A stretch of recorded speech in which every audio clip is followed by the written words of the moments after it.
महाराष्ट्र के उप मुख्यमंत्री अजित पवार की विमान दुर्घटना ने राजनीति और सुरक्षा चर्चा को एक नया मोड़ दे दिया है। 28 जनवरी 2026 को सुबह करीब 8:44 पर chartered plane Learjet 45XR Baramati airport के करीब लैंडिंग के दौरान दुर्घटनाग्रस्त हो गया, जिसमें अजित पवार समेत विमान में सवार सभी 5 लोग की मौत हो गई थी। विमान हादसे की खबर ने न केवल महाराष्ट्र बल्कि देश भर में शोक की लहर फैला दी। मुख्यमंत्री और केंद्रीय नेताओं ने श्रद्धांजलि दी और 3 दिनों का शोक घोषित किया गया। पवार का अंतिम संस्कार राज्य सम्मान के साथ बारामती में किया गया।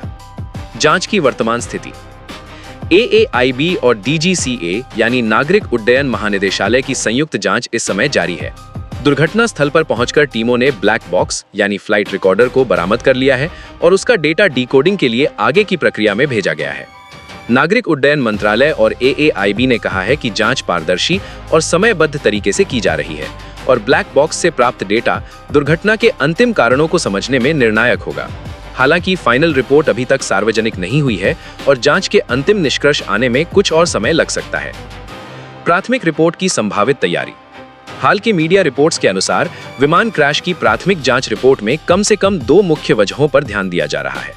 कम दृश्यता यानी फॉग या लो विजिबिलिटी के कारण लैंडिंग मुश्किल हुई और तकनीकी या लैंडिंग निर्णय संबंधी संभावित समस्याएं। हालांकि ये अभी भी प्रारंभिक निष्कर्ष हैं और अधिक विस्तृत विश्लेषण पर निर्भर करेंगे। इन सब के बीच NCP-SP के नेता रोहित पवार ने घोषणा की है कि वे 10 फरवरी 2026 को मुंबई में एक विस्तृत प्रेजेंटेशन देंगे, जिसमें दुर्घटना से जुड़ी जांच रिपोर्ट के तथ्यों और संभावित कारणों पर प्रकाश डाला जाएगा।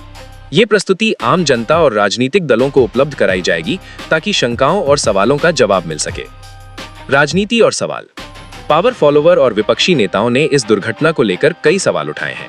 कुछ नेताओं ने पूरी और पारदर्शी जांच की मांग की है और कहा है कि दुर्घटना के सभी CCTV footage, black box, data और पायलट निर्णय रिकॉर्ड सार्वजनिक किए जाने चाहिए।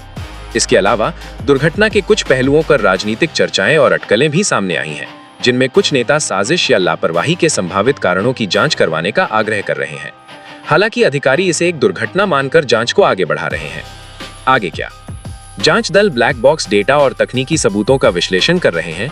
प्रारंभिक रिपोर्ट की उम्मीद जल्द ही जताई जा रही है, लेकिन सार्वजनिक और आधिकारिक रिपोर्ट जारी होने तक कोई अंतिम निष्कर्ष नहीं दिया जा सकता। यही कारण है कि 10 फरवरी को होने वाली प्रस्तुति पर सभी की निगाहें टिकी हुई हैं।